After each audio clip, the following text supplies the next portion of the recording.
Today, we're going to focus on the word 先日.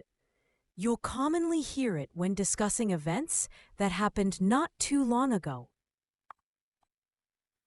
The word 先日 means the other day or a few days ago, typically referring to a recent date that is not specified but within a short time frame.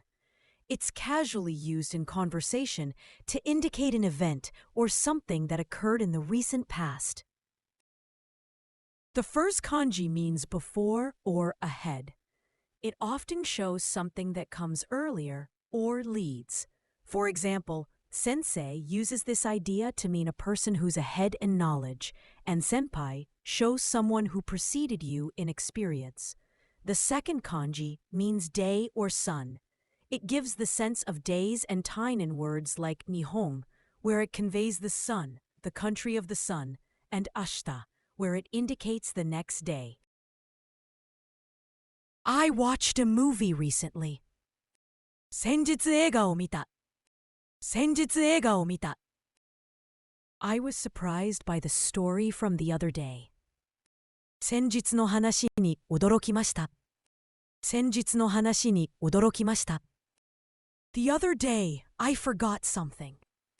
先日忘れ物をしました。先日忘れ物をしました。We spoke on the phone the other day.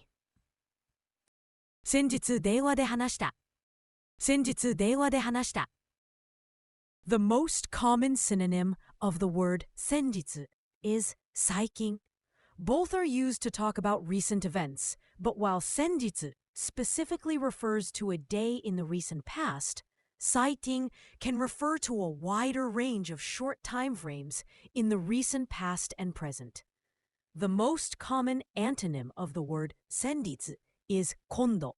While 先日 indicates something that happened not long ago, 今度 is used to indicate something yet to come, signaling a future event or occasion.